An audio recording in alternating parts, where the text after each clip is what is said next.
$67. Victoria Chase slammed the bank statement on the table so hard the microphone squealed. The entire courtroom erupted in laughter. Richard Hartwell whispered to his 26-year-old mistress in the front row, "Watch this. The leech is about to cry." Elena Carver sat alone at the defendant's table. No lawyer, no allies. Just a faded blue dress and trembling hands. But Richard had made one fatal mistake. He didn't know his best-selling drug, the one worth $400 million, was created by the woman he just called worthless. He didn't know her grandmother built a pharmaceutical empire. And he definitely didn't know about the security footage. When Elena stands up, Richard won't just lose the divorce, he'll lose everything. Comment your city below. Let me see how far Elena's story travels.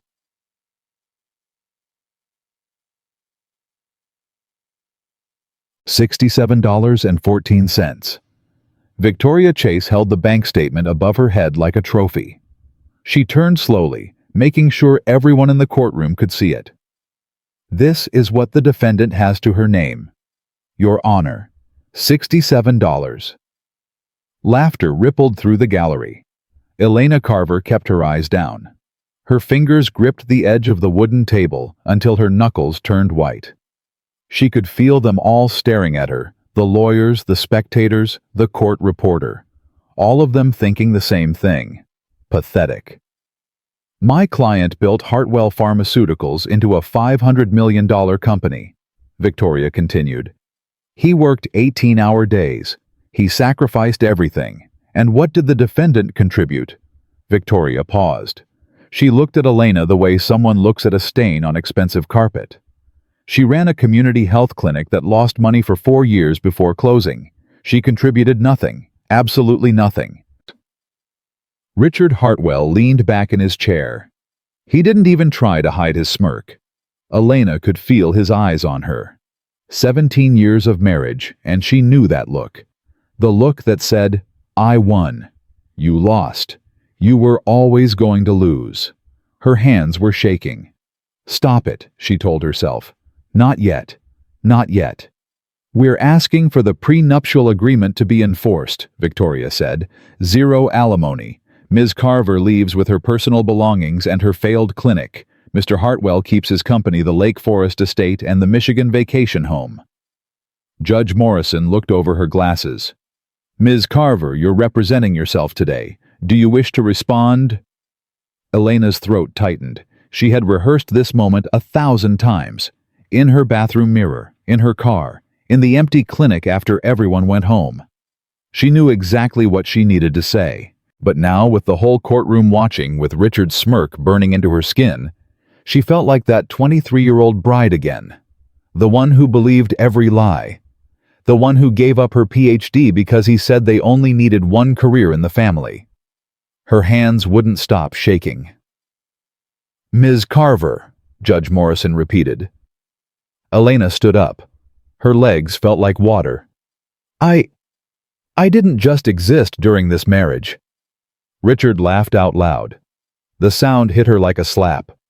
"Mr. Hartwell!" Judge Morrison slammed her gavel. "One more outburst and I will have you removed." "Apologies, Your Honor." Richard held up his hands, still grinning. "It's just amusing. She thinks making dinner is the same as running a company." More laughter from the gallery. Elena felt the heat rise to her face. 17 years. 17 years of being told she wasn't enough, wasn't smart enough, wasn't worthy of sitting in the same room as the great Richard Hartwell. Her hands stopped shaking. Something else was happening now. Something cold and steady was spreading through her chest. "I manage the household," Elena said. Her voice was stronger now. "I hosted every investor dinner for 8 years. I proofread every proposal before it went to your board." "You proofread documents," Victoria cut in, eyebrows raised. "Your Honor, proofreading isn't business equity. Being supportive doesn't override a prenuptial agreement." "What about the seed money?" Elena pressed on. "When we first married, you needed $200,000 for lab equipment. Where did that come from?" Richard's jaw tightened. Just slightly. Most people wouldn't notice. Elena noticed. It was a loan, he said. From whom? Private sources. It was from my inheritance, Richard. The only money I had from my parents.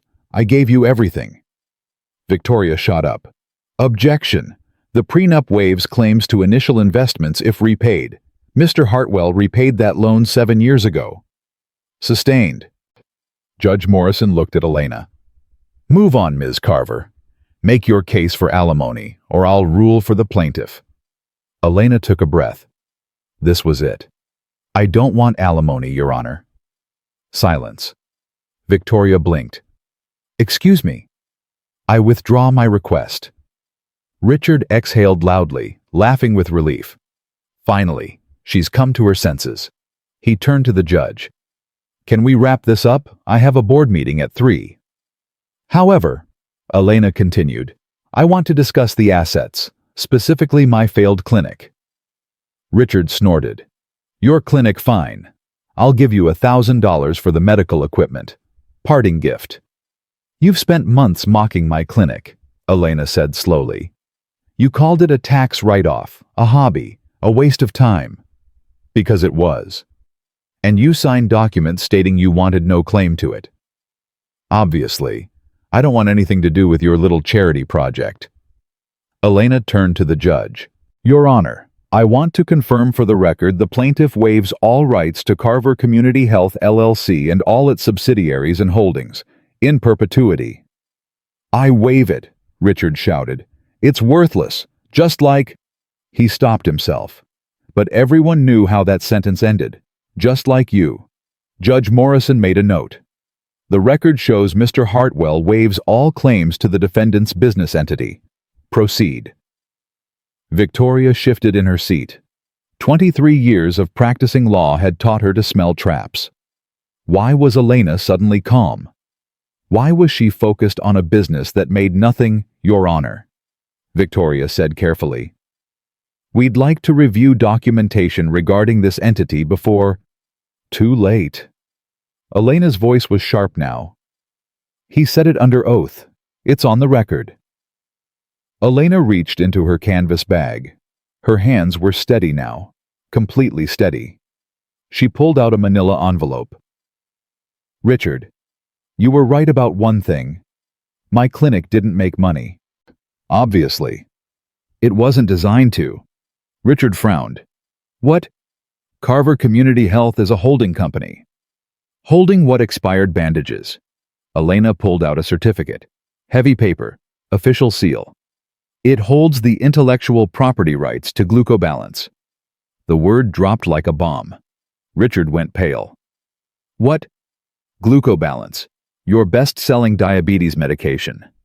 $120 million in revenue last year. That's impossible. His voice cracked. I developed that formula. My team developed it. Your team developed the delivery system, the pill coating, the time release mechanism. Elena's eyes locked onto his. I developed the core compound. In my clinic. On my own time.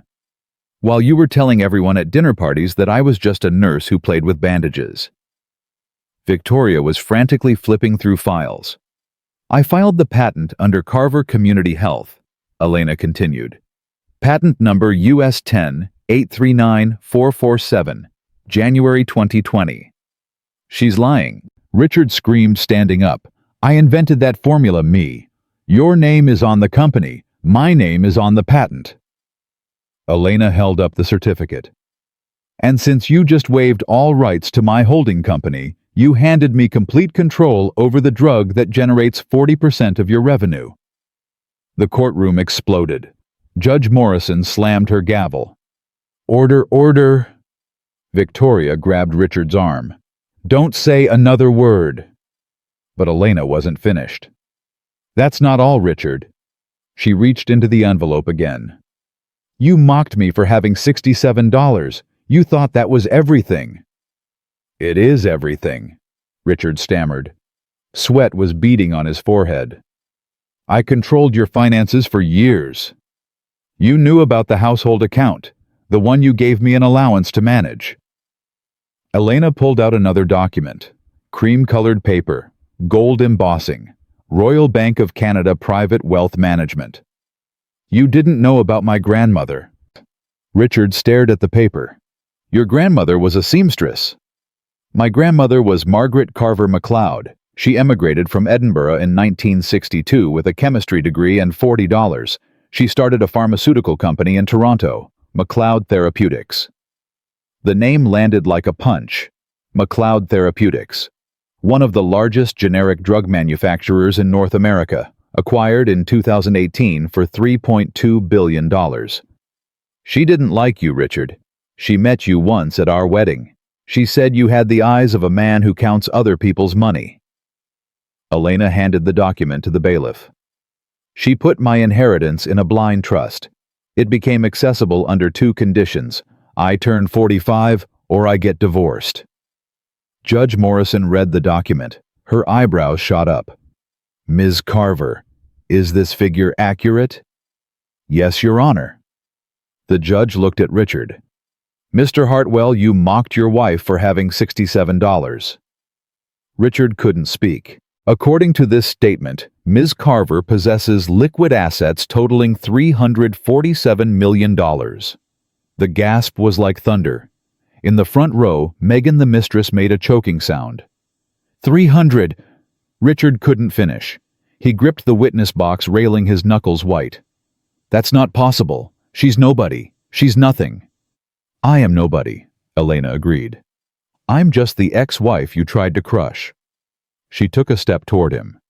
But I don't want your money, Richard. I never did. He stared at her, mouth open. What I want is justice. Elena turned to the judge. Since Carver Community Health owns the glucobalance patent, and since Hartwell Pharmaceuticals has used this formula without a license for 5 years, I'm filing a cease and desist order. She paused. I want Hartwell Pharmaceuticals to halt all production of glucobalance, effective immediately. Richard exploded. You can't do that. That drug is in hospitals right now. Patients depend on it. Then negotiate a licensing agreement. My lawyers say the standard rate is 40% of gross revenue. Your lawyers? Richard laughed wildly. You don't have lawyers. You couldn't afford legal aid. The oak doors at the back of the courtroom opened. A man walked in. Silver-haired, 60s. His suit cost more than most people's annual salary. Victoria turned around. Her face went white. Oh my God! Who is that? Richard demanded. Victoria couldn't answer. The man walked down the aisle and stopped beside Elena. Hello, Elena. Your grandmother would be proud. Thank you, Sir Geoffrey. Sir Geoffrey Palmer turned to face Richard and Victoria. Mr. Hartwell, Ms. Chase, I'm the managing partner of Palmer Whitmore and Associates. We've represented the MacLeod family interests for 47 years. Victoria found her voice. Sir Geoffrey doesn't do divorce cases. I don't, he agreed. But I protect intellectual property, and my client owns a patent your client has been illegally exploiting for 5 years. He handed a thick document to the bailiff. Cease and desist, preliminary injunction, notice of litigation for patent infringement. We're seeking $400 million in damages. He turned to Richard.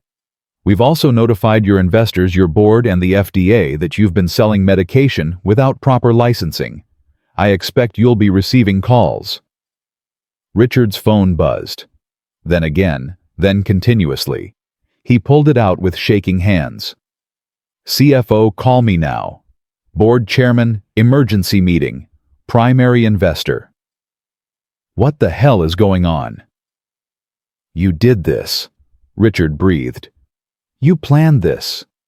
You planned to humiliate me, Elena said. You froze my accounts. You told everyone I was worthless. You brought your mistress to our divorce hearing. She stepped closer. I just planned better. This isn't over. His voice was low, dangerous. I'll bury you in litigation. You could try. Elena's voice did not waver. But you should read the paperwork first. I developed that formula in my clinic on my equipment while you thought I was doing charity work. I documented everything. Timestamps, lab notes, witness statements from my research assistant. She smiled. The same assistant you fired because she got pregnant. Richard's face twisted. You're lying. You're a nurse. You don't know pharmaceutical research. I have a doctorate in biochemistry from Northwestern. I was finishing my dissertation when we met. You told me to drop out because your career was more important. Richard stared at her. 17 years. He had never once asked about her education. He had decided who she was and never bothered to check. I believed you for a long time, Elena said. I thought being a good wife meant disappearing. She took a step back. Then I developed glucobalance. I showed it to you 3 years ago. I said I had something promising. Do you remember what you told me? Richard said nothing. You said, "That's nice, honey. Focus on something you're actually qualified for." Then you took my research notes to the office. You gave them to your team. You told them it was your idea. That's not... I have security footage from the clinic, dated the day before your team discovered the formula. You're on camera walking out with my notebooks. Richard's face went gray. Megan tugged at his sleeve. Richard, is this true? Did you steal her work? Shut up, Megan. Don't tell me to shut up. You said you invented that drug. I said shut up. His voice echoed through the courtroom. People turned to stare. Sir Geoffrey stepped forward, positioning himself between Elena and Richard. Mr. Hartwell, I advise you to walk away. Every word is being recorded by security cameras. The district attorney will be interested in that footage. Richard's phone buzzed again. Text from CFO, stock down 15%. Where are you? You haven't won, Richard said, shaking. I have resources. I have connections. I will destroy you. Elena looked at him. For a moment, something like sadness crossed her face. I didn't want this, Richard. 17 years ago, I loved you. I gave you everything because I thought we were partners. She shook her head. You could have let me go quietly. You could have been fair. But you couldn't resist humiliating me one more time. You had to prove you'd won. She turned toward the elevator. You proved something. Just not what you intended. The elevator opened. Elena stepped in, Sir Geoffrey beside her. What happens now? Richard demanded. Elena looked at him one last time. Tomorrow morning, I'm going to show this court exactly what kind of man you really are. The doors closed. Richard stood in the hallway. His phone vibrated endlessly. His empire crumbled around him. Behind him, Megan pulled out her phone. She typed, Sir Geoffrey Palmer, lawyer, Toronto. The results loaded. Her eyes went wide. She looked at the elevator where Elena had disappeared. Then at Richard screaming into his phone near the exit. 2 years of betting on Richard Hartwell. Maybe it was time to switch sides. The elevator doors closed and Elena's knees buckled. She grabbed the railing, her whole body shaking. The adrenaline that had carried her through the courtroom was draining away, leaving her hollow and trembling. Breathe, Sir Geoffrey said quietly. You did beautifully. I thought I was going to vomit. You didn't. That's what matters. Elena laughed, but it came out like a sob. 17 years. 17 years I waited for that moment. And now I can't feel my legs. Sir Geoffrey pressed the button for the lobby. Your grandmother would have been proud. She always said you had steel in your spine. Richard just never bothered to look.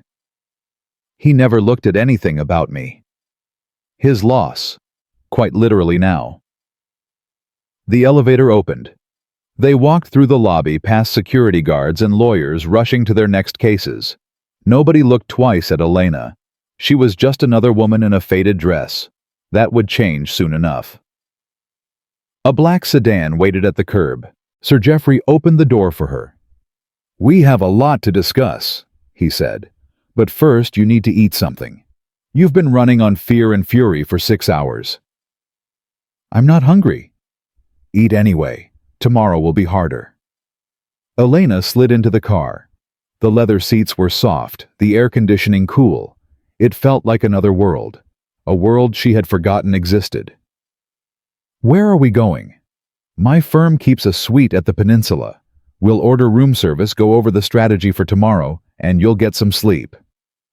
Sleep? Elena almost laughed. I haven't slept in 3 days. Then tonight you will. The car pulled away from the courthouse. Elena watched the building shrink in the rearview mirror. Somewhere inside, Richard was still screaming at his lawyers, still believing he could fix this. He couldn't. But Elena knew something Sir Geoffrey didn't. Something she hadn't told anyone yet. The patent was just the beginning. 2 hours later, Elena sat in the suite's living room, a half-eaten sandwich on the table in front of her.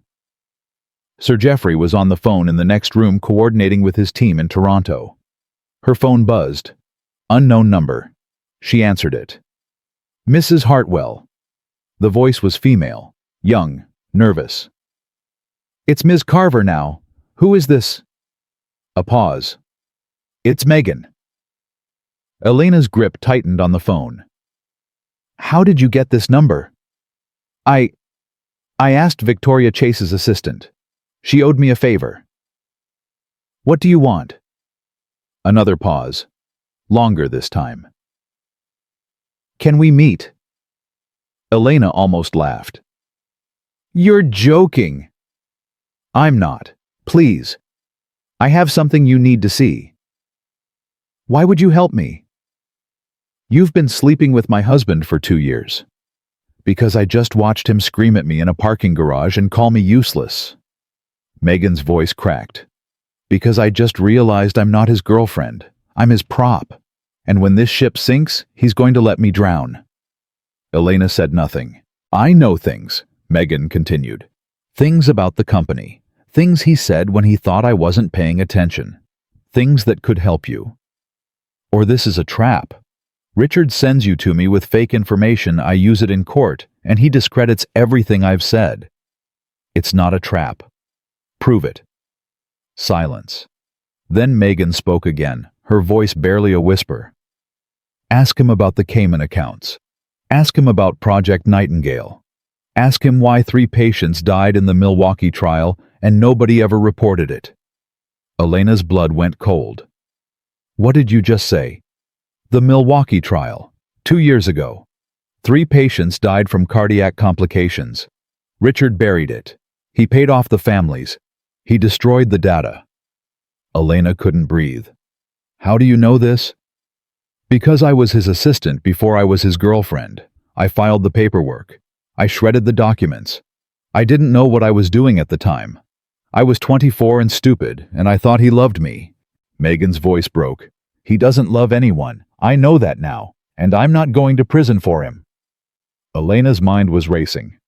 If this was true, if Richard had covered up patient deaths, this wasn't just a divorce case anymore. This was criminal. This was federal. Where are you? I'm at a coffee shop on Michigan Avenue, Starbucks near the river. Stay there. I'm sending someone to pick you up. You believe me? Elena thought about it. She thought about the look on Megan's face in the courtroom when the inheritance was revealed. The calculation in her eyes. The survival instinct kicking in. I believe you're scared, Elena said. That's enough for now. She hung up and walked into the next room where Sir Geoffrey was still on the phone. Geoffrey, we have a situation. He looked up, saw her face, and ended his call immediately. What happened? Richard's mistress just called me. She wants to talk. Sir Geoffrey's eyebrows rose. That's convenient. She mentioned something. Project Nightingale. Patient deaths in Milwaukee that were covered up. Sir Geoffrey went very still. She could be lying, he said carefully. Richard could have sent her. Maybe. But if she's telling the truth, Richard isn't just facing a civil lawsuit. He's facing federal charges. Fraud. Obstruction. Possibly manslaughter. Elena sat down heavily on the couch. I just wanted my patent back. I just wanted him to pay for stealing my work. I didn't know. You didn't know your husband was a monster. Elena looked at him. I knew he was cruel. I knew he was selfish. I knew he would lie to get what he wanted. She shook her head. But killing people covering up deaths? That's not the man I married. Maybe it is, Sir Geoffrey said quietly. Maybe you just didn't want to see it. Elena thought about the late nights, the locked office door, the phone calls he would take in the garage where she couldn't hear, the way he smiled at investors while cutting employees' health care, the way he smiled at her while planning to leave her with nothing. Send someone to pick up Megan, Elena said. I want to hear what she has to say. An hour later, Megan sat across from Elena in the suite's living room. She looked smaller than she had in court, younger. The expensive dress and diamond bracelet couldn't hide the fear in her eyes. Start from the beginning, Elena said. Megan took a shaky breath. I started working for Richard 3 years ago. I was fresh out of college business degree from DePaul. He hired me as his executive assistant. And when did you start sleeping with him? Megan flinched. 6 months in. He told me his marriage was over. He said you were cold distant, that you didn't understand him. Original. I know how it sounds. But when Richard Hartwell pays attention to you... Megan shook her head. He makes you feel like you're the only person in the world. Like you're special. Like you matter. Until you don't. Until you don't. Megan looked down at her hands. About a year ago, I started noticing things. Files that disappeared. Meetings I wasn't allowed to attend. Phone calls he would take in private. I asked him about it once and he snapped at me. Told me to stay in my lane. But you didn't. No. Megan pulled a USB drive from her purse. I started making copies. I didn't know what I was copying. I just knew something was wrong and I wanted insurance. She held out the drive. There's a folder on here called Project Nightingale. It's encrypted, but I watched Richard type in the password once. It's his mother's birthday backwards. Sir Geoffrey took the drive carefully, like it might explode. What's in the folder? Elena asked. I don't know all of it, but I saw enough. Megan's voice dropped. There was a clinical trial for a new heart medication, Cardivex. They were trying to get FDA approval, but the trial results were bad, really bad. 3 patients died from cardiac arrest. That should have been reported to the FDA immediately. It wasn't. Richard panicked. The Cardivex approval was supposed to be the big win that year. It was going to double the company's value. If the deaths got out, the stock would crash, Sir Geoffrey finished. The FDA would open an investigation. The whole company could go under. So Richard fixed it, Megan said bitterly. He had the data altered. The 3 deaths were recorded as unrelated complications. The families were paid settlements with NDAs attached. The FDA never knew. Elena felt sick. Those families trusted him. Those patients trusted his company to keep them safe. I know. And you helped cover it up. Megan's eyes filled with tears. I didn't know what I was doing at first. By the time I figured it out, I was already in too deep. Richard made it clear that if anything came out, I would go down with him. He has lawyers who could make it look like I orchestrated the whole thing. So why come to me now? Megan looked up, tears streaming down her face.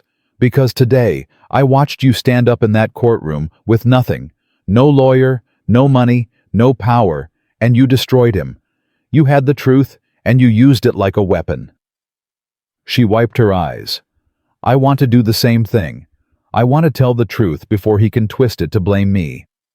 Elena studied the young woman in front of her. 26 years old, caught up in something she didn't understand until it was too late, terrified of going to prison for a man who would sacrifice her without a second thought. Elena had been that woman once, young, naive, believing every lie Richard told her. If I use this information, Elena said slowly, you'll have to testify. You'll have to admit what you did. You could face charges yourself. I know. Why should I trust you? You were sleeping with my husband. You wore my anniversary bracelet to my divorce hearing. Megan flinched. I'm not asking you to trust me. I'm asking you to use me. She leaned forward. I know how he thinks. I know where the bodies are buried. And I know something else, something even bigger than Project Nightingale. What? Megan hesitated. Richard has offshore accounts in the Cayman Islands. Hundreds of millions of dollars that aren't on any company books.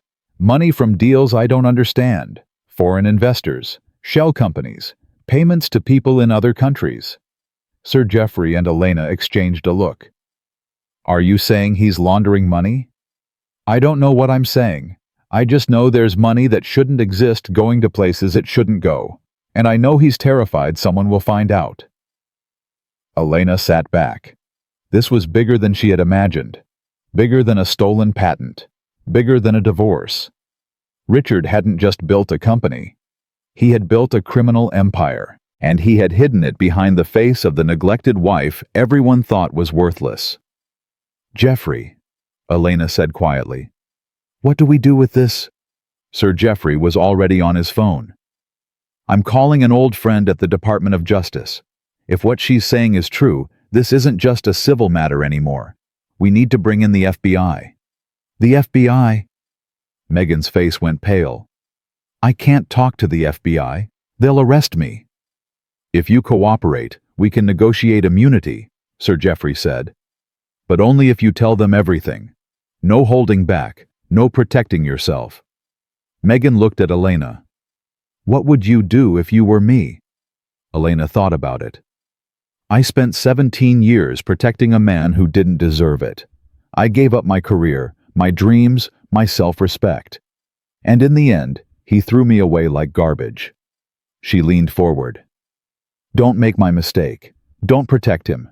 Tell the truth, take the consequences, and walk away with your soul intact. That's worth more than any immunity deal. Megan closed her eyes. Okay, she whispered. Okay. I'll do it. I'll tell them everything. The next 12 hours were chaos. Sir Geoffrey's contact at the DOJ took one look at the files on the USB drive and escalated it immediately. By midnight, 2 FBI agents were in the suite interviewing Megan while Elena watched from the next room. She couldn't hear the words, but she could see Megan's face through the glass door. The tears, the fear, the relief of finally telling the truth. At 3 a.m, Sir Geoffrey found Elena on the balcony, staring at the city lights. The FBI is opening a formal investigation, he said. They're getting warrants for Richard's office, his home, and the offshore accounts. How long until he knows? They'll execute the warrants at dawn. He'll know when the agents knock on his door. Elena wrapped her arms around herself. I just wanted my patent. I just wanted him to stop calling me worthless. I know. Now people are going to prison. People might have died because of drugs he approved. Her voice cracked. And I was married to him. I slept next to him every night for 17 years. How did I not know? Sir Geoffrey was quiet for a moment. My wife died 8 years ago, he said finally. Ovarian cancer. She was sick for 2 years before she told me. 2 years of hiding doctor's appointments and test results and pain medication. I slept next to her every night, and I didn't know she was dying. Elena looked at him. People hide things, he continued. Even from the people who love them most, especially from them. It doesn't mean you failed. It means you trusted someone who didn't deserve it. That feels like failure. It's not. It's being human. Elena turned back to the city lights. What happens tomorrow in court? We present the new evidence. The patent infringement, the covered-up deaths, the offshore accounts. Richard's lawyers will try to delay, but Judge Morrison won't let them. She knows something bigger is happening. And Richard, by the time court opens, he'll probably already be in FBI custody. Elena closed her eyes. She should feel triumphant. She should feel vindicated. The man who had called her worthless was about to lose everything, his company, his freedom, his reputation. But all she felt was tired. Tired and sad and empty. I loved him once, she said quietly. When we first met, he was kind. He was passionate. He made me believe we could change the world together. What happened? Success, money, power. Elena shook her head. He became someone else, or maybe he was always that person and I just didn't want to see it. Does it matter which one is true? Elena thought about it. No, she said finally. It doesn't. Either way, the man I married is gone. Maybe he never existed. At 6 in the morning, Elena's phone rang. It was Victoria Chase. Elena answered it surprised. Ms. Chase. Ms. Carver. Victoria's voice was flat, professional. I'm calling to inform you that I am withdrawing as counsel for Richard Hartwell, effective immediately. Why? A pause. I received a visit from the FBI an hour ago. They showed me documents from your source. Documents I had never seen before. Documents that indicate my client has been lying to me for 3 years. I see. I don't represent clients who lie to me, Ms. Carver. I don't care how much they pay. Victoria's voice tightened. I also don't cover up deaths. I'm a divorce attorney, not a criminal defense lawyer. This is not what I signed up for. So you're abandoning him. I'm protecting my license and my integrity. Richard Hartwell can find new counsel. I'm sure there are plenty of lawyers willing to defend him. But I won't be one of them. Elena heard something in Victoria's voice, something that sounded almost like shame. Ms. Chase, did you know about any of it? Silence. No, Victoria said finally. I didn't know. I thought I was representing an arrogant man in a contentious divorce. I didn't know I was representing a criminal. Would it have mattered if you'd known? Another pause. I'd like to think so, but I honestly don't know, and that terrifies me. She hung up. Elena set the phone down. Sir Geoffrey appeared in the doorway. Richard was just taken into FBI custody. They arrested him at his penthouse. Megan's testimony gave them enough for a warrant. Victoria Chase just called. She's withdrawing from the case. Sir Geoffrey nodded. Smart woman. Rats leaving a sinking ship. She sounded upset. Genuinely upset. She probably is. Nobody likes finding out they've been played for a fool. He checked his watch. Court reconvenes in 3 hours. You should try to get some rest. I can't sleep. Then at least close your eyes. Today is going to be long. Elena lay down on the couch, staring at the ceiling. 3 hours until she faced Richard again. 3 hours until the world found out what kind of man he really was. 3 hours until everything changed forever. She closed her eyes. She didn't sleep. But for the first time in 17 years, she wasn't afraid anymore. The courtroom felt different this morning. Elena noticed it the moment she walked through the heavy oak doors. The whispers were louder. The stares were sharper. News traveled fast in legal circles, and by now everyone knew something big had happened overnight. Sir Geoffrey walked beside her, his hand briefly touching her elbow in reassurance. Steady, he murmured. Don't let them see you waver. Elena lifted her chin. She wasn't wearing the faded blue dress today. Sir Geoffrey had sent someone to buy her a proper suit, charcoal gray, perfectly fitted, understated, but powerful. She looked like a different woman. She felt like a different woman. The plaintiff's table was empty. Victoria Chase was gone. Her associates were gone. The expensive leather briefcases and stacks of files, all gone. In their place sat a single man Elena didn't recognize. Young, nervous, sweating through his cheap suit. A last-minute replacement, clearly unprepared for whatever was about to happen. Who is that? Elena whispered. Public Defender's Office, I believe, Sir Geoffrey replied. Richard's regular counsel has all withdrawn. This poor fellow probably got the call an hour ago. Judge Morrison entered. Everyone rose, but the chair at the plaintiff's table remained empty. Where is Mr. Hartwell? Judge Morrison asked, scanning the room. The young lawyer stood up. his voice cracking. Your Honor, I'm David Chen, appointed to represent Mr. Hartwell as of 6 o'clock this morning. I regret to inform the court that my client is unable to attend today's proceedings. Unable. Explain. David Chen swallowed hard. Mr. Hartwell was taken into federal custody early this morning. He's currently being held at the Metropolitan Correctional Center pending arraignment on federal charges. The courtroom exploded. Judge Morrison slammed her gavel repeatedly. Order, order in this court! The noise died down, but the energy was electric. Reporters in the gallery were frantically typing on their phones. This wasn't just a divorce case anymore. This was national news. Mr. Chen, Judge Morrison said slowly, are you telling me that the plaintiff in this divorce proceeding has been arrested by the FBI? Yes, Your Honor. On what charges? David Chen looked like he wanted to disappear. I've been informed the charges include securities fraud, wire fraud, obstruction of justice, and... He paused. And 3 counts of criminally negligent homicide. The gasp that went through the room was like a physical wave. Elena closed her eyes. 3 counts. 3 patients who died because Richard wanted his stock price to go up.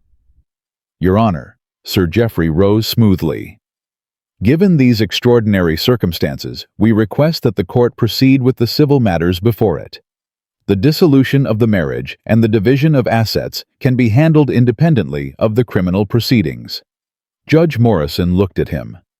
Sir Geoffrey, I assume you have information relevant to these developments. I do, Your Honor. Last night, a witness came forward with evidence of financial crimes committed by Mr. Hartwell during the marriage. This evidence was immediately turned over to federal authorities as required by law. And this witness is prepared to testify in these proceedings as well, Your Honor. Her testimony is directly relevant to the division of marital assets. Judge Morrison was quiet for a long moment. Elena could see the wheels turning behind her eyes. This case had started as a simple divorce. Rich husband, neglected wife standard prenuptial dispute. Now it was something else entirely. Very well, the judge said finally. We will proceed with the civil matters. Mr. Chen, is your client able to participate via video conference from federal custody? David Chen nodded nervously. The FBI has agreed to facilitate a video link, Your Honor. Mr. Hartwell is waiting. Then let's bring him in. A screen lowered from the ceiling. A moment later, Richard's face appeared. Elena barely recognized him. His hair was disheveled. His eyes were red and wild. He was wearing an orange jumpsuit instead of his bespoke suit. Behind him, Elena could see the gray walls of a holding cell. Richard, Judge Morrison said. Can you hear me? Yes. His voice was hoarse. Yes, I can hear you. You've been informed of the charges against you. This is a setup. Richard's voice rose immediately. She planned this. She turned my own girlfriend against me. Mr. Hartwell. Judge Morrison's voice cut through like a blade. You will control yourself, or I will have this feed terminated. Do you understand? Richard clenched his jaw. Elena could see the effort it took him to stay silent. We are here to resolve the civil matters of your divorce. The judge continued. The criminal charges are a separate matter for a separate court. Today we will address the division of assets and the dissolution of your marriage. Is that clear? Yes, Richard said through gritted teeth. Good. Judge Morrison turned to Sir Geoffrey. You may call your witness. Sir Geoffrey stood. The defense calls Megan Torres. Another ripple went through the courtroom. Elena watched Richard's face on the screen. She saw the moment he understood what was happening. His expression shifted from anger to shock, to something that looked almost like fear. No, he said. No, she can't. Mr. Hartwell, you will remain silent unless addressed. Megan walked into the courtroom through a side door. She looked even younger than yesterday, pale, fragile, wearing a simple black dress, but her eyes were steady. She didn't look at Richard as she walked to the witness stand. Ms. Torres, Sir Geoffrey began after she was sworn in. What was your relationship to Mr. Hartwell? I was his executive assistant for 18 months. Then I became his girlfriend. When did you become aware of Mr. Hartwell's relationship with his wife? From the beginning. He told me his marriage was over. He said Mrs. Hartwell, Ms. Carver, was cold and unsupportive. He said she didn't understand his vision. And you believed him? Megan's voice wavered slightly. Yes, I believed everything he told me. When did that change? Megan took a breath. About a year ago, I started noticing inconsistencies. Files that disappeared. Meetings I wasn't allowed to attend. Richard would take phone calls in private and come back looking stressed. When I asked about it, he told me to mind my own business. What did you do? I started paying attention, and I started making copies of documents I thought were important. Why? Megan finally looked at Richard's face on the screen. Because I realized I didn't know who I was sleeping with, and I wanted insurance in case I ever needed to protect myself. Ms. Torres, are you aware of an internal project at Hartwell Pharmaceuticals called Project Nightingale? Richard lunged toward the camera. Don't you dare! Don't you! Cut his audio, Judge Morrison ordered. Richard's mouth continued moving, but no sound came through. His face was twisted with rage. Ms. Torres, please continue. Megan nodded. Project Nightingale was the internal code name for the Cardivex clinical trial. It was a new heart medication that Richard was trying to get approved by the FDA. The trial was supposed to prove it was safe. And was it safe? Megan's voice dropped. No. 3 patients died during the trial from cardiac arrest. The medication caused fatal arrhythmias. What should have happened when those deaths occurred? They should have been reported to the FDA immediately. The trial should have been suspended. There should have been a full investigation. And what actually happened? Richard panicked. The Cardivex approval was supposed to be worth hundreds of millions of dollars. If the deaths got out, the stock would crash. The FDA would shut everything down. So he covered it up. How? He had the data altered. The deaths were recorded as unrelated complications. One was listed as a car accident, another as a pre-existing condition. The real causes were buried. The families were paid settlements with non-disclosure agreements. The FDA never knew. Elena felt sick. She had suspected after Megan's phone call last night. But hearing it laid out in open court in clear daylight made it real in a way it hadn't been before. 3 people, 3 families, 3 lives erased so Richard could get richer. Ms. Torres, how do you know these details? Because I processed the settlement paperwork. I shredded the original trial data. Megan's voice broke. I didn't know what I was doing at first. By the time I understood, I was already part of it. Richard made it clear that if anything came out, I would go down with him. Why are you testifying now? Megan wiped her eyes. Because I watched Ms. Carver stand up in this courtroom yesterday with nothing, no lawyer, no money, no power, and she told the truth. She didn't care what it cost her. She just told the truth. She looked at Elena. I want to do the same thing. Before it's too late. Before I become someone I can't live with. Sir Geoffrey let the moment settle. Ms. Torres, are you aware of any other financial irregularities at Hartwell Pharmaceuticals? Yes, Richard has offshore accounts in the Cayman Islands. Hundreds of millions of dollars that aren't on any company books. Do you know where this money came from? I don't know all of it. But I saw transactions. Payments to shell companies in Eastern Europe. Payments from investors I'd never heard of. Money moving through accounts in Switzerland and Singapore. Did you report any of this? I was afraid. Richard told me if I ever talked, he would destroy me. He said he had lawyers who could make it look like I was the one behind everything. Sir Geoffrey turned to the judge. Your Honor, Ms. Torres has provided federal authorities with documentary evidence supporting her testimony. The FBI is currently investigating these matters. However, for purposes of this divorce proceeding, her testimony establishes that Mr. Hartwell concealed significant marital assets that should be subject to division. Judge Morrison nodded slowly. I understand. Mr. Chen, does your client wish to respond? David Chen unmuted Richard's audio. Lying. She's a gold digger and a liar. And Mr. Hartwell. Judge Morrison's voice was ice. Do you deny these allegations? Of course I deny them. This is all fabricated. Elena paid her off. This is a conspiracy to steal my company. Mr. Hartwell, the FBI doesn't arrest people based on fabricated evidence. They have documentation. They have witnesses. They have your own records. Those records were stolen. Elena hacked into my... I didn't hack anything, Richard. Elena's voice cut through the chaos. She hadn't planned to speak, but something in her had snapped.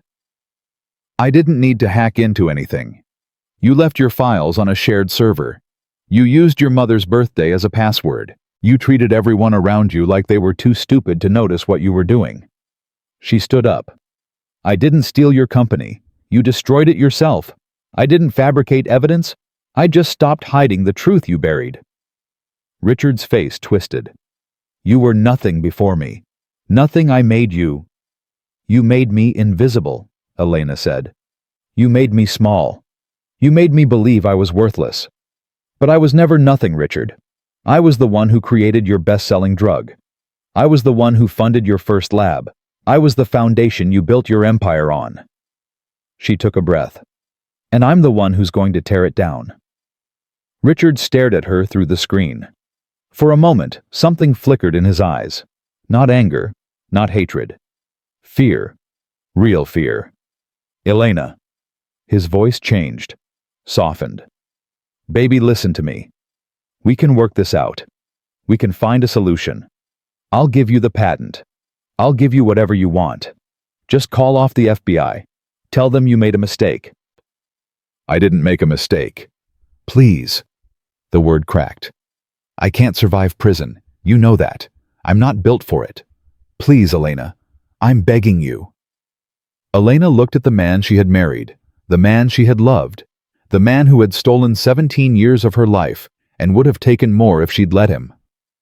You should have thought about that before you called me worthless, she said quietly. You should have thought about that before you let 3 people die. She turned away. I'm done, Richard. I've been done for a long time. I just didn't know it until now. Elena. Judge Morrison slammed her gavel. That's enough, Mr. Hartwell. This court will recess for 1 hour while I review the evidence submitted. When we return, I will issue a preliminary ruling on the division of assets. She looked at the screen. Cut the feed. Richard's face disappeared. The courtroom emptied slowly. Elena sat at the defendant's table, her hands shaking. The adrenaline was fading again, leaving her hollow. Sir Geoffrey sat beside her. You did well. I didn't plan to say any of that. I know. That's why it worked. Elena looked at her hands. He begged. At the end, he actually begged. Does that change anything? Elena thought about it. Thought about the 3 patients who died. Thought about their families who were paid to stay silent. Thought about the 17 years she spent believing she was the problem. No, she said finally. It doesn't change anything. Good. An hour later, Judge Morrison returned. The courtroom was packed now. Word had spread. Reporters filled every available seat. Camera crews waited outside. In the matter of Hartwell versus Carver, the judge began. I have reviewed the evidence presented, including testimony from Ms. Torres and documentation provided to this court. She looked at Elena. Ms. Carver, the patent for glucobalance is clearly your intellectual property. Mr. Hartwell's waiver of claims to your holding company was made under oath and is binding. You retain full ownership of that patent and all associated rights. Elena nodded. Furthermore, given the evidence of concealed assets and potential criminal activity, I am ordering a full forensic audit of Mr. Hartwell's finances. Any assets discovered to have been hidden from this court will be subject to division. She paused. As for the dissolution of the marriage itself, I am granting Ms. Carver's petition for divorce. The marriage is dissolved effective immediately. Ms. Carver will retain her inheritance and all assets in her name.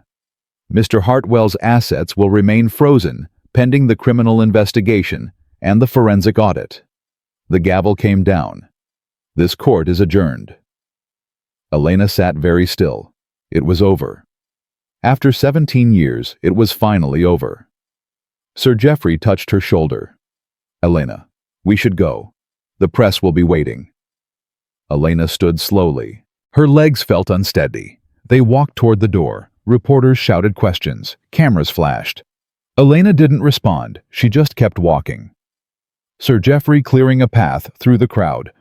Outside, the sun was blindingly bright. Elena stopped on the courthouse steps, blinking. What happens now? She asked. Now Richard faces federal charges. The FBI investigation will take months, possibly years. His company will likely be seized and dissolved. His assets will be liquidated to pay restitution to victims and shareholders. And Megan, her cooperation will be taken into account. She'll probably face lesser charges in exchange for testimony. She's young. She'll survive this. Elena nodded slowly. And me. What do I do now? Sir Geoffrey smiled. Whatever you want.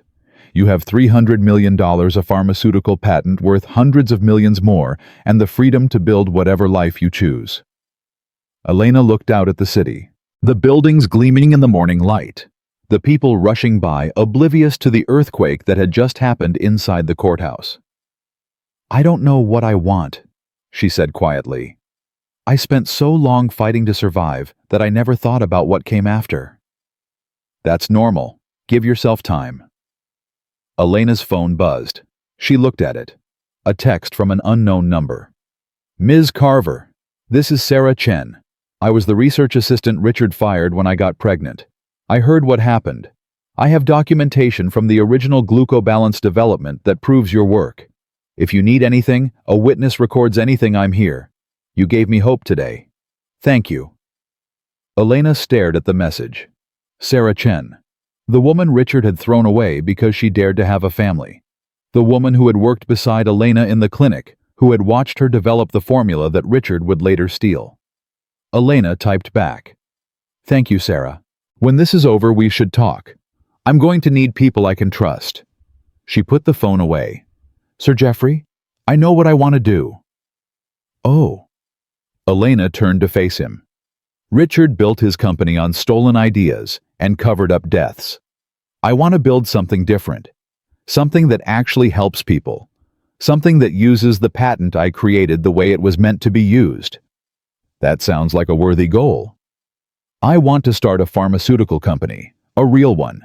One that doesn't cut corners or bury evidence or treat patients like profit margins. Sir Geoffrey studied her face. That's a significant undertaking. It will take years. It will be difficult. I spent 17 years being told I wasn't capable of anything significant. Elena's voice was steady now. I think I'm ready to prove everyone wrong. Sir Geoffrey smiled. Then I suggest we find you some office space. And perhaps a good cup of coffee. We have a lot of planning to do. They walked down the courthouse steps together into the bright morning light, leaving the wreckage of Richard Hartwell's empire behind them. Elena didn't look back. She was done looking back. 3 months passed like a fever dream. Elena barely had time to breathe. The days blurred together, meetings with lawyers, interviews with federal investigators, depositions that lasted 8 hours at a stretch. The FBI wanted everything she knew about Richard's business practices. The SEC wanted records. The FDA wanted testimony about the glucobalance development process. And through it all, the media circus never stopped. The Hartwell scandal dominated headlines for weeks. Richard's face was everywhere, the mugshot, the perp walk, the orange jumpsuit. Cable news ran endless panels debating his crimes. Business magazines published retrospectives on how a rising pharmaceutical star had become a federal defendant. Elena refused every interview request. She had nothing to say to cameras. The truth was already out. But today was different. Today was the day Richard would learn his fate. Elena sat in the front row of the federal courthouse, her hands folded in her lap.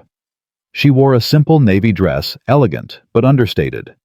No jewelry except her grandmother's pearl earrings. She didn't want to look like she was celebrating. She wasn't celebrating. Sir Geoffrey sat beside her, his presence steady and reassuring. Behind them, the gallery was packed. Reporters, lawyers, curious spectators who had waited in line since dawn for a seat. And in the third row, almost hidden behind a man in a gray suit, sat Megan Torres. Elena had spotted her the moment she walked in. Their eyes met briefly. Megan gave a small nod. Elena returned it. Strange how things had changed. 3 months ago, Megan had been the enemy, the young mistress wearing Elena's jewelry, giggling at her humiliation. Now she was a cooperating witness, her testimony the foundation of the federal case. The FBI had been thorough. They found the offshore accounts, just as Megan had said. They traced the shell companies. They uncovered payments to foreign investors that violated half a dozen international laws. They exhumed the records of the Milwaukee trial and confirmed that 3 patients had died from cardiac complications, deaths that were systematically covered up. The families of those patients were in the courtroom too. Elena had met them during the investigation. Linda Okonkwo, whose husband Marcus had died at 52. Patricia Reeves, whose mother Dorothy had been 67. James and Ellen Foster, whose son Michael had been only 34. They sat together in the second row. Elena had spoken with each of them. She had apologized even though she had done nothing wrong. She had promised that their loved ones would not be forgotten. All rise. Judge Catherine Blackwell entered the courtroom. She was a stern woman in her 60s, known for her no-nonsense approach to white-collar crime. She had overseen the entire federal case with an iron hand, denying every delay motion Richard's lawyers had filed. "Be seated." The side door opened. Richard walked in. Elena barely recognized him. He had lost at least 30 pounds. His hair, once perfectly styled, was now gray and thinning. His face was gaunt, his eyes hollow. The orange jumpsuit hung off his frame like a shroud. He looked old, broken. For one moment, just one, Elena felt something twist in her chest. A ghost of the love she had once felt. A memory of the man he used to be, or the man she thought he was. Then he looked at her. His eyes were empty. No anger, no hatred, no recognition of the woman he had been married to for 17 years. Just nothing. The twist in Elena's chest dissolved. Whatever had been there was gone now. "Mr. Hartwell," Judge Blackwell began, "you have been found guilty by a jury of your peers on 17 counts of securities fraud, 3 counts of wire fraud, 4 counts of obstruction of justice, and 3 counts of criminally negligent homicide." She paused, letting the weight of the words settle over the courtroom. "Before I deliver the sentence, do you have anything you wish to say?" Richard's new lawyer, his 4th since the trial began, leaned over and whispered something. Richard shook his head, then he stood up. "Your Honor." His voice was hoarse, barely audible. "I want to say something." The courtroom went silent. Richard turned, not toward the judge, not toward the jury box, toward Elena. "I know you're not going to believe me," he said. "I know you think I'm a monster. Maybe I am. Maybe I became one somewhere along the way and didn't even notice." Elena didn't react. She kept her face perfectly still. "When we got married, I loved you. I really did. I thought we were going to build something together. I thought we were partners." He paused. "I don't know when that changed. I don't know when I started seeing you as something in my way, as someone holding me back. I told myself I was protecting you, keeping you safe from the ugly parts of the business. But that's not true. I just didn't want you to see who I was becoming." His voice cracked. "The 3 people who died, I think about them every day. I didn't pull the trigger. I didn't inject them with poison.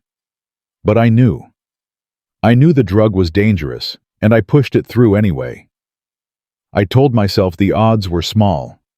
I told myself it was for the greater good. I told myself a lot of things. He wiped his eyes with the back of his hand. I'm not asking for forgiveness. I know I don't deserve it. I just wanted you to know. I know what I did. I know what I destroyed. And I'm sorry for all of it. He sat down. The courtroom was absolutely silent. Elena felt Sir Geoffrey's hand briefly touch her arm. She didn't move. Was Richard sincere? Was this real remorse or just another performance? After 17 years, she couldn't tell anymore. Maybe it didn't matter. Maybe words couldn't undo what he had done. Thank you, Mr. Hartwell. Judge Blackwell said, her voice neutral. The court appreciates your statement. She shuffled some papers. In determining the appropriate sentence, I have considered several factors. The severity of the crimes, the impact on victims and their families, the defendant's lack of prior criminal record, and the degree of cooperation or lack thereof with the investigation. She looked directly at Richard. Mr. Hartwell, you built a pharmaceutical company that was supposed to help people. Instead, you used it as a vehicle for greed and deception. You concealed evidence that your products were killing patients. You laundered money through offshore accounts. You obstructed federal investigations at every turn. Her voice hardened. 3 people are dead because you prioritized profit over safety. 3 families lost loved ones because you decided their lives were worth less than your stock price. That is not a mistake. That is not poor judgment. That is a crime against humanity. Elena heard a soft sob behind her. Linda Okonkwo pressing a tissue to her eyes. It is the judgment of this court, Judge Blackwell continued, that you be sentenced to 30 years in federal prison. You will serve a minimum of 25 years before becoming eligible for parole. Additionally, all assets held in your name or in shell companies under your control will be seized and liquidated. The proceeds will be used to compensate victims and pay restitution. She picked up her gavel. Mr. Hartwell, you will have 30 years to think about what you've done. I hope that's enough time for genuine reflection, though I suspect it won't be. The gavel came down. This court is adjourned. The room erupted. Reporters rushed toward the exits. Richard's lawyer was already talking about appeals.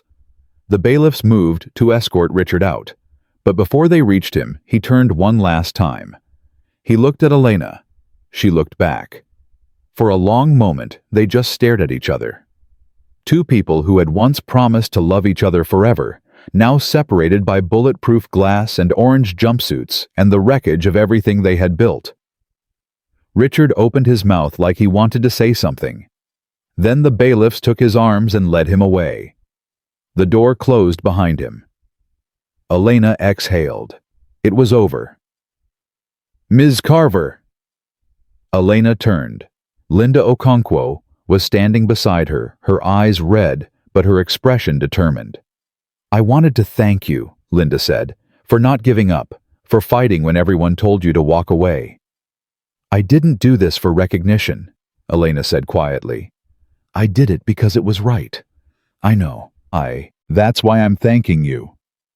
Linda reached out and took Elena's hands. My husband Marcus. He was a good man, a kind man. He trusted his doctors. He trusted that the medicine they gave him was safe. Her voice broke. He died believing that.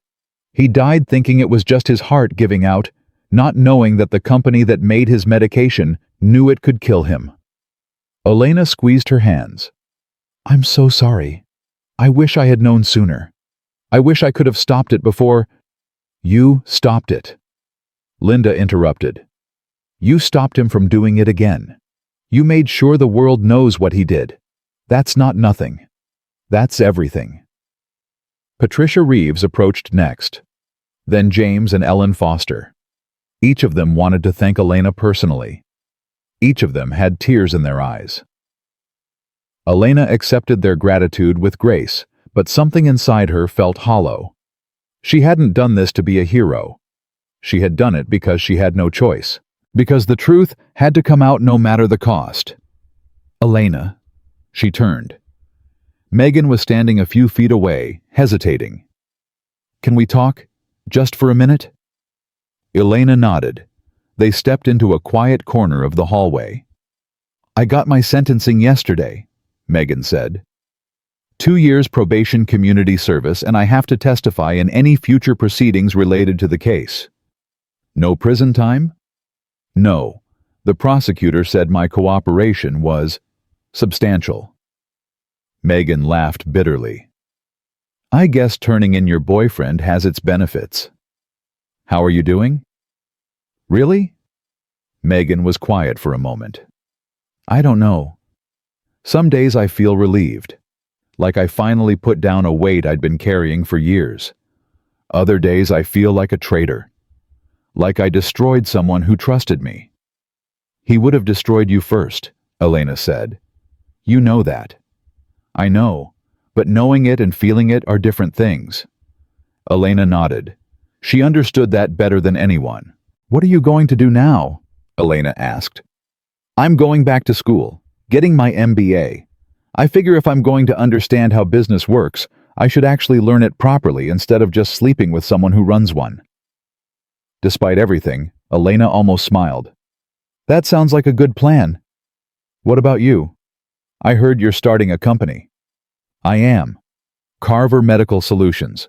We're developing affordable versions of essential medications, including glucobalance. Megan's eyebrows rose. You're going to compete with Hartwell Pharmaceuticals. There won't be a Hartwell Pharmaceuticals. The company is being dissolved, but the patients who need these drugs still exist. Someone has to help them. And that someone is you. That someone is a whole team of people who believe in doing things the right way. I'm just providing the funding and the patent. Megan studied Elena's face. You really are different, aren't you? From him, I mean. You actually care about helping people. I don't know if I'm different. I know what it feels like to be powerless. To have someone decide your fate without asking what you want. I don't want to do that to anyone else. Megan nodded slowly. For what it's worth, she said. I'm sorry. For everything. For being part of what he did to you. For wearing your bracelet. For all of it. I know. Do you forgive me? Elena thought about it. I don't know if forgiveness is the right word, but I understand you, and I don't hate you. That's the best I can offer right now. That's more than I deserve. Maybe, but it's what I've got. They stood there for a moment, two women who had been used by the same man, now finding their way to something like peace. Good luck, Megan. Good luck, Elena. Megan walked away. Elena watched her go. That was generous of you. Sir Geoffrey had appeared beside her. She was a victim too, Elena said. A different kind of victim, but still. Not everyone would see it that way. Not everyone spent 17 years learning what it feels like to be manipulated by a master. Sir Geoffrey nodded. The press is waiting outside. They want a statement. I know. You don't have to give one. Elena thought about it. For 3 months, she had avoided cameras, avoided interviews, let the facts speak for themselves. But maybe it was time to speak for herself. Actually, she said, I think I do. They walked to the courthouse steps. The crowd was enormous: reporters, photographers, curious bystanders, all pressing against the barricades. Elena stepped up to the microphone. The noise died down. My name is Elena Carver. 3 months ago, I sat in a courtroom while my ex-husband's lawyer told the world I was worthless. She held up my bank statement, $67, and the room laughed. She paused. Today, that same man was sentenced to 30 years in federal prison for fraud, obstruction, and negligent homicide. 3 people are dead because of his greed. Hundreds of investors lost their savings, and a company that was supposed to help people instead became a vehicle for corruption. She looked directly into the cameras. I didn't come forward for revenge. I came forward because the truth matters, because the victims deserve justice, because no one should be able to hide behind money and power and connections while people die. Her voice strengthened. To the families of Marcus Okonkwo, Dorothy Reeves, and Michael Foster, I am so sorry for your loss. Your loved ones deserved better. They deserved a company that put patience before profits. They deserved honesty. They didn't get it, and nothing I can do will bring them back. She took a breath. But I can make sure it doesn't happen again. I am launching Carver Medical Solutions, a pharmaceutical company dedicated to developing affordable, safe medications. We will be transparent. We will be ethical. We will put patients first, always. She looked out at the crowd. To anyone watching who feels powerless, who feels invisible, who has been told they are worthless, you are not. The people who diminish you are the ones who are afraid. They are afraid because they know that if you ever find your voice, you will be unstoppable. She stepped back from the microphone. I found my voice, and I'm just getting started. The questions erupted immediately. Reporters shouting over each other. Cameras flashing. Elena didn't answer any of them. She simply walked down the steps, Sir Geoffrey beside her, to the waiting car. Inside, she finally let herself breathe. That was quite a speech, Sir Geoffrey said. I meant every word. I know you did. That's what made it powerful. Elena looked out the window as the car pulled away from the courthouse. The crowd was still gathered on the steps, still buzzing with energy. Do you think it will make a difference? The company, the mission, all of it. I think it already has, Sir Geoffrey said. You've shown people that truth can win. That's not nothing. It doesn't feel like winning. It feels like surviving. Sometimes surviving is winning, especially when everyone expected you to lose. Elena nodded slowly. Her phone buzzed. A text from Sarah Chen. Watched your speech. Cried the whole time. Ready to get to work whenever you are. Elena smiled. She typed back, tomorrow, 8 a.m., we have a company to build. She put the phone down and closed her eyes. Tomorrow, the real work would begin. Building something from the ashes of what Richard had destroyed. Creating a legacy that would outlast the scandal and the headlines. But for now, for this one moment, she let herself rest. She had survived. She had won. And she was just getting started. 1 year later, the world looked different from the 40th floor. Elena stood by the window of her corner office, watching the Chicago skyline glitter in the late afternoon sun. Behind her, the walls were covered with framed patents, FDA approval letters, and photographs. Sarah Chen at the ribbon-cutting ceremony, the first batch of affordable glucobalance, rolling off the production line, the team celebrating their 100th hire. Carver Medical Solutions had grown faster than anyone predicted. 18 months from concept to reality. 400 employees. 3 drugs in development. And glucobalance. Her glucobalance, the formula she had created in a tiny clinic while her husband called her worthless, was now available to patients at a fraction of what Richard had charged. Her phone buzzed. Sarah Chen's name flashed on the screen. Elena, the investors from Singapore are here. Conference room 3. I'll be right there.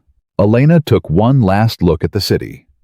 Somewhere out there in a federal prison in Colorado, Richard was spending another day of his 30-year sentence.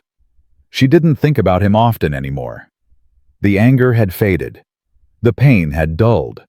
He was a chapter of her life that was closed, now sealed away like an old wound that had finally healed. She turned and walked toward the conference room. The Singapore meeting went well. It always went well these days. Investors loved the story, the wronged wife who became a pharmaceutical mogul. The stolen patent reclaimed the mission to make medicine affordable. It was the kind of narrative that sold itself. But Elena never led with the story. She led with the science, the business model, the 5-year projections. She wanted people to invest in Carver Medical because it was a good company, not because they felt sorry for its founder. Ms. Carver, one last question. The lead investor, a silver-haired woman named Dr. Mei Lin, leaned forward. Your competitor analysis mentions that Hartwell Pharmaceuticals' assets were acquired by MedTech Global last month. They're planning to relaunch Cardivex under a new name. How do you respond? Elena had expected this question. Cardivex killed 3 people, she said simply. The formula is flawed. MedTech can rebrand it all they want, but they can't change the underlying chemistry. We're developing a safer alternative. It will take longer to bring to market, but when it arrives, patients will be able to trust it. And if MedTech undercuts your pricing? They won't. Their overhead is 3 times ours. We built this company to be lean and efficient. We don't have executive jets or penthouse offices or 7-figure bonuses. Elena smiled slightly. We have scientists who actually care about the work they're doing. That's worth more than any amount of venture capital. Dr. Lin studied her for a long moment. I've met a lot of entrepreneurs, Ms. Carver. Most of them are selling a dream. You're selling a conviction. That's rare. I learned the hard way what happens when companies put profit over people. I'm not going to make that mistake. Dr. Lin nodded slowly. We're in. Full investment, no conditions. I'll have the paperwork sent over by end of week. After the investors left, Sarah found Elena in the break room making herself a cup of tea. That was incredible, Sarah said. Dr. Lin never commits on the spot. Never. She believed us. She believed you. Sarah poured herself a coffee. Elena, I've been working in pharma for 15 years. I've never seen anyone command a room like that. You make people want to follow you. I just tell the truth. It's not that complicated. It is complicated. Most people can't do it. They hedge, they spin, they cover themselves. Sarah shook her head. You just say it, whatever it is, good or bad. Elena thought about that. I spent 17 years being told to stay quiet, to smile and nod, and let someone else do the talking. I'm done with that. If I have something to say, I'm going to say it. Even if it costs you, especially if it costs me. That's how you know it matters. Sarah raised her coffee cup. To saying what matters. Elena touched her teacup to Sarah's. To saying what matters. That evening, Elena had a different kind of meeting. The restaurant was quiet, a small Italian place in Lincoln Park that she had discovered during the darkest days of the divorce. She used to come here alone, eating pasta at the bar, trying to remember who she was before Richard. Now she came here for a different reason. Dr. James Chen was already at the table when she arrived. He stood when he saw her, a warm smile crossing his face. You're late. Investor meeting ran long. Let me guess. They wanted to hear the whole story. The courtroom, the $67, the dramatic reveal. They always do. Elena sat down across from him. I'm starting to think I should just record it and play it on a loop. James laughed. It was a good laugh, genuine, unguarded. Nothing like Richard's calculated charm. Elena had met James at a medical conference 3 months after the trial. He was a researcher at Northwestern working on cardiac treatments. He had approached her after a panel discussion not to ask about the scandal, but to debate her methodology for a clinical study she had mentioned. They had argued for 45 minutes about sample sizes and control groups. It was the best conversation Elena had had in years. How was your day? She asked. Frustrating. We lost funding for the Phase 2 trial. The review board says we need more preliminary data. How much more? Another 6 months of animal studies minimum. By the time we're ready, the patients who need this treatment will have run out of options. Elena heard the frustration in his voice, the helplessness. What if you had a private partner, she said. Someone who could fund the preliminary work independently outside the grant system. James looked at her. Elena, I'm serious. Carver Medical is looking to expand into cardiac research. Your work fits our mission perfectly. I can't just take money from you because we're dating. You wouldn't be taking money from me. You'd be entering a business partnership with a pharmaceutical company that believes in your research. Elena leaned forward. James, I've read your papers. Your approach to cardiac regeneration could save thousands of lives. The only thing stopping you is bureaucratic nonsense and funding gaps. It's not that simple. It is that simple. The question is whether you're willing to accept help. James was quiet for a long moment. This is what it's like, isn't it? Being with you. What do you mean? I mean, you see a problem, and you immediately start figuring out how to solve it. You don't wait for permission. You don't worry about what people will think. You just act. Elena smiled slightly. I spent too many years waiting for permission. It didn't get me anywhere.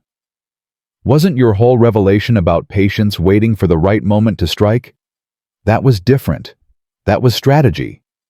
This is just seeing something that needs to be done and doing it. James reached across the table and took her hand. You know what I love about you. Elena felt her cheeks warm. They had been dating for 4 months, but the word still caught her off guard. Love. Such a simple word. Such a complicated thing. What? You make me believe that things can actually change. That the world doesn't have to be the way it is. He squeezed her hand. I'd forgotten what that felt like. I'd forgotten too, for a long time. What made you remember? Elena thought about it. Hitting bottom. Sitting in that courtroom with $67 to my name, listening to everyone laugh. I realized I had 2 choices. I could let it destroy me, or I could let it transform me. And you chose transformation. I chose to stop being afraid. Everything else followed from that. The waiter arrived with their food. They ate slowly, talking about work and research and the small details of their lives. It felt normal, comfortable. Nothing like the tension that had defined her marriage. After dinner, they walked along the lakefront. The city lights reflected on the water and the spring air was cool and clean. I have something to tell you, James said. Elena felt a flicker of anxiety. That phrase had never led anywhere good in her experience. What is it? The hospital offered me a position, department head of cardiac research. It's a big promotion. More funding, more resources, more autonomy. That's wonderful. Why do you look worried? James stopped walking. He turned to face her. It's in Boston. Elena felt the words land like a punch to the stomach. Boston. Massachusetts General, one of the best cardiac programs in the country. He ran a hand through his hair. I've been avoiding telling you because I don't know what to say. We've only been together 4 months. It's not like I can ask you to uproot your whole life. What do you want? Elena interrupted. What? What do you actually want? Not what you think you should want. Not what makes logical sense. What does your gut tell you? James was quiet for a long moment. I want to take the job. It's the opportunity of a lifetime. And I don't want to lose you. Both things are true. And I don't know how to reconcile them. Elena looked out at the lake. The lights of the city danced on the waves. I spent 17 years putting my life on hold for a man who didn't deserve it. I gave up my career, my dreams, my sense of self, all because I thought that's what love required. She turned back to James. I'm not going to do that again, not for anyone. James's face fell. I understand. I shouldn't have. Let me finish. Elena took his hands. I'm not going to put my life on hold, but I'm also not going to let fear make my decisions anymore. You're not Richard. This isn't the same situation. What are you saying? I'm saying, take the job. Go to Boston. Do the work you were meant to do. Elena. I'm not finished. She squeezed his hands. Carver Medical is expanding. We're looking at locations for a second headquarters. Boston has one of the best pharmaceutical ecosystems in the country. Maybe it's time we established a presence there. James stared at her. You would relocate your company to Boston for me. Not for you, for the company, for the mission, for all the logical business reasons that I will absolutely put in the proposal to my board. She smiled. The fact that the man I'm falling in love with happens to be there is just a pleasant coincidence. James laughed, a sound of pure relief and joy. "You're unbelievable." "I've been told." He pulled her into a kiss. It was gentle and fierce at the same time, and Elena felt something break loose inside her. Something that had been locked away for 17 years. When they finally pulled apart, James was grinning. "So this is what it's like, being with someone who actually solves problems instead of creating them." "It's terrifying, isn't it?" "Absolutely. But I think I could get used to it." They walked back along the lake hand in hand, talking about the future, about Boston and research and the company they could build together, about the life that was possible now that the past was finally behind them. For the first time in as long as she could remember, Elena felt something she had almost forgotten: hope. 6 months later, Elena returned to Chicago for a board meeting. The city felt different now, smaller somehow. Less like the place where her life had fallen apart, and more like the place where it had begun again. She had an hour before the meeting, so she decided to take a walk. Her feet carried her almost unconsciously to the courthouse where everything had changed. She stood on the steps, looking up at the building. The same heavy oak doors, the same marble pillars, the same place where Victoria Chase had held up her bank statement, and the whole room had laughed. "Excuse me, are you Elena Carver?" Elena turned. A young woman was standing a few feet away, maybe 25, dressed in a business suit that didn't quite fit. She looked nervous. "Yes. Can I help you?" "I'm sorry to bother you. I recognized you from the news, from the trial." The woman hesitated. "My name is Rachel. I'm going through a divorce. My husband controls all the money.